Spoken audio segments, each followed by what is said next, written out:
Hey everyone, so this video is going to be an update to a video I posted back on September 3rd regarding my Alienware X17 R1.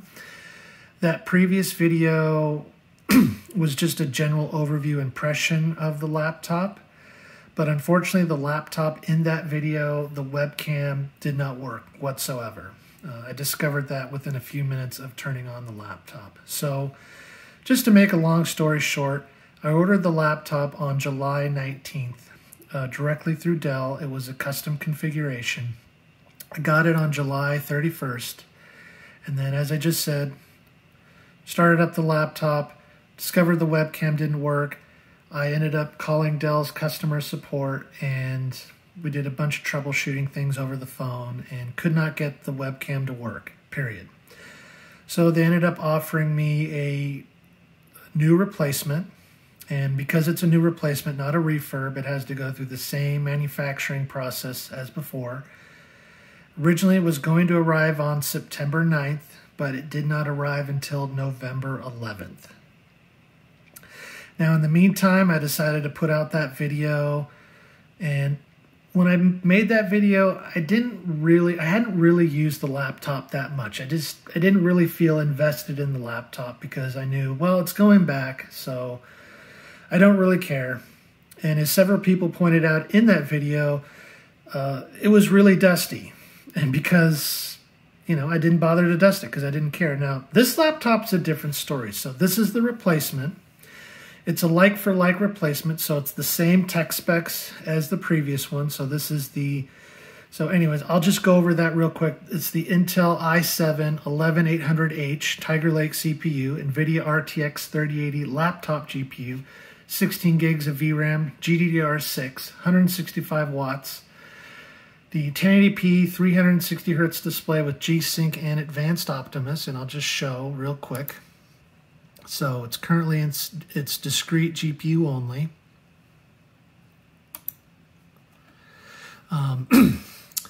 32 gigabytes of XMP RAM, the Cherry ultra low profile mechanical keyboard, so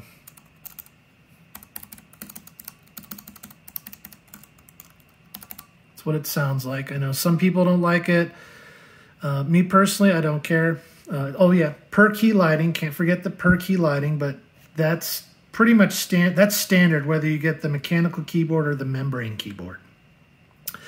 And finally, a 2 terabyte NVMe SSD.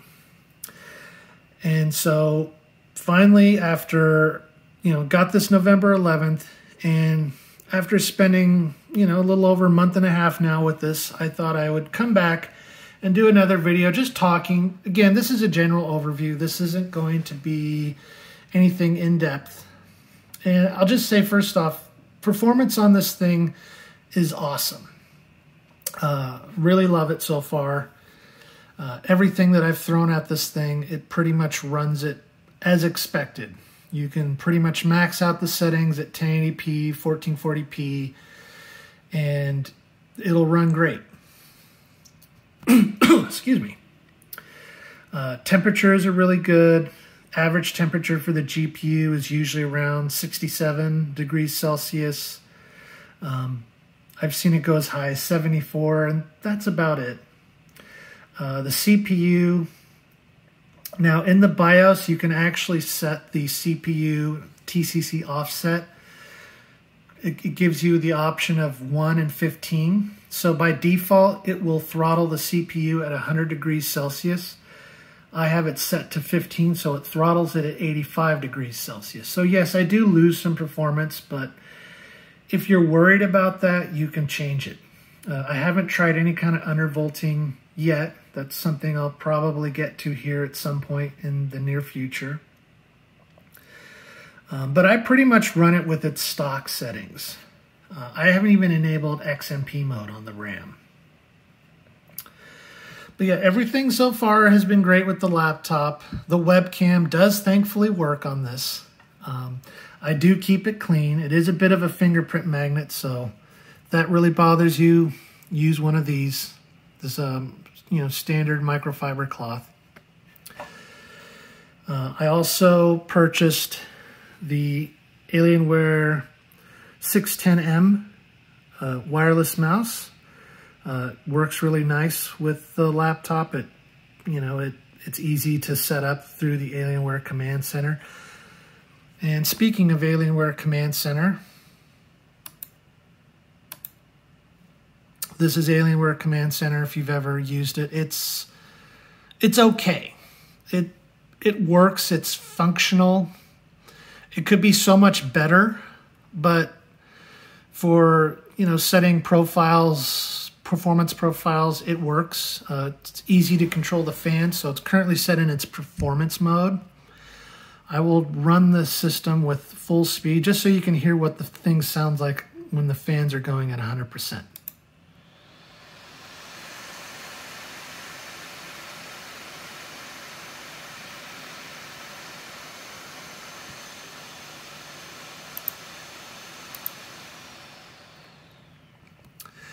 Sometimes when you're changing the fan settings, it will hang for a few seconds, which is really annoying.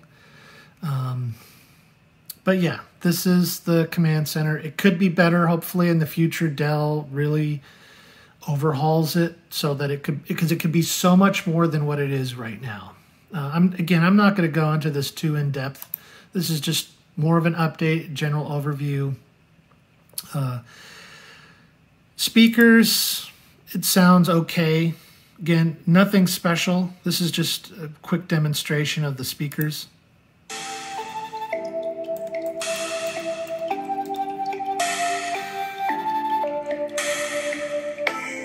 These are the speakers, by the way, under here. Those are not the speakers. They're right here.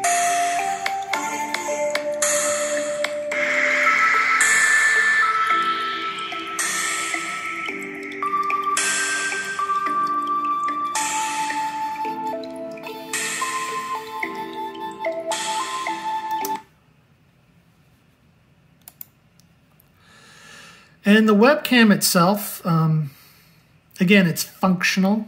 It works. It provides a picture, but nothing spectacular. I do use these. This is the Xbox wireless headset. So the sound does not bother me from the fans. I also have controller. I will occasionally plug it up to my 55-inch 4K TV when I want that big screen experience. But yeah, I've been really impressed by it. No real complaints. I kind of wish that they had gone with a thicker chassis because you could have gotten the temps even better because you've got the 4 fan setup. So 2 here, 2 here. They each work independently of one another. But I always typically run it in full speed mode because again, the sound doesn't bother me, but it may bother you. Something else to keep in mind, the trackpad, the light-up trackpad, I like this. I just wish that they had made that standard. You only get the light-up trackpad if you get the 3080 option. Something else too, I would say stay away from the i9. It's $300 more. You're not getting that much more performance. Everything that I've read about the i9 basically is that it really seems to be a case of diminishing returns because you're going to get all the performance of the i9, a little bit less here and there, but if gaming is your primary thing, the i7 works great. I haven't had any issues, and everything I've read online about the i7 is that it's a great gaming laptop CPU. So no complaints there. All in all, I'm really impressed with the laptop. It definitely does not come cheap. These things start at $2,000 and go up. So if you can get discounts on it, by all means, take advantage of that. Also, from everything I'm hearing online, we're going to be seeing the 3000 series refresh, the Supers, here at some point. And also been hearing talk of a 3080 laptop Ti. Although it doesn't seem the performance is going to be that much more over the current 3080 165 watt variant. But yeah, it's an all-around great laptop. You are, of course, paying top dollar for it. I've always wanted an Alienware laptop. And at last I finally got one. It's also really heavy too. This thing weighs about a little over 6 pounds, so it's pretty hefty. You definitely don't want to keep it on the carpet or on your lap because there are intake vents on the bottom. Again, these are intake vents all along the top and the sides here, and then again on the bottom. Vents out the back. Also, because of the vents, there's nothing here along the sides. All your ports are in the back.